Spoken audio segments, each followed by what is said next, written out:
ഓം നമോ ഭഗവതേ വാസുദേവായ. ഹരേ കൃഷ്ണ. ശ്രീമന്നാരായണീയം ദശകം 5 ശ്ലോകം 10. അണ്ഡം തദ്ഗലു പൂർവസൃഷ്ടസലിലേ തിഷ്ടൻ സഹസ്രം സഭാനിർബിന്ദന്ന കൃതാശ്ചതുർദശ ജഗ ധ്രുവം വിരാടാഹ്വയം സഹസ്രൈ കരപാദമോദനിവഹൈർനിശേഷജീവാത്മകോ നിർബാധോസി മരുത്പുരാധിപസമാം ത്രായസ്വ സർവാമയാത്. സാരാംശം: കഴിഞ്ഞ ശ്ലോകത്തിൽ ഭക്തവത്സലനായ ഭഗവാൻ അധിഷ്ഠാന ദേവതകളും മറ്റും നിസ്സഹായാവസ്ഥയുടെ പേരിൽ നടത്തിയ പ്രാർത്ഥനയാലും കീർത്തനത്താലും പ്രസന്നനായി അവരിൽ സന്നിവേശിച്ച് അവർക്ക് കർമ്മശേഷി കൊടുത്തു എന്ന് പറഞ്ഞല്ലോ. ആ കർമ്മശേഷി അവരെയെല്ലാം കൂട്ടിയോജിപ്പിച്ചുകൊണ്ട് സ്വർണം പോലെ പ്രഭാപൂരിതമായ ബ്രഹ്മാണ്ടത്തെ നിർമ്മിച്ചു എന്നും പറഞ്ഞു.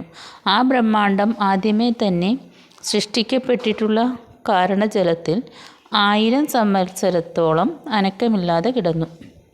1000 സംവത്സരം കഴിഞ്ഞ് സമയമായപ്പോൾ, അല്ലയോ ഭഗവാനെ, അവിടുന്ന് ആ കണ്ണഞ്ചിപ്പിക്കുന്ന സ്വർണ്ണവർണ്ണ പ്രഭാപൂരിതമായ ബ്രഹ്മാണ്ടത്തെ ഭേദിച്ച് പുറത്തു കടന്നു. ആ മഹദ്രൂപം വളർന്നു വലുതായി 14 ലോകവും നിറഞ്ഞു നിന്നു.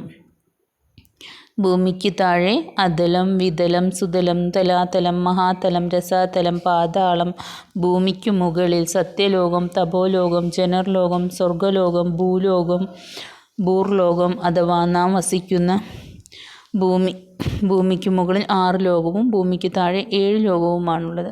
ആ 7 ലോകത്തിലും അവിടുന്ന് വളർന്നു വലുതായി വികസിച്ചു നിന്നതിനാൽ ഓരോ ലോകവും അവിടുത്തെ ഓരോ അവയവമായി തീർന്ന് പല വിധത്തിൽ ശോഭിക്കുന്നതിനാൽ അങ്ങയെ വിരാട് എന്ന് വിളിക്കുന്നു. അല്ലയോ ശ്രീ ഗുരുവായൂരപ്പ, അപ്പോൾ അവിടുന്ന് ആയിരക്കണക്കിന് കൈകളും കാലുകളും ശിരസ്സുകളും ഇവയുടെ സമൂഹങ്ങളോടും കൂടി എല്ലാ ജീവാത്മാക്കളുമാകുന്ന സ്വരൂപത്തോടു കൂടിയവനായി തീർന്നു.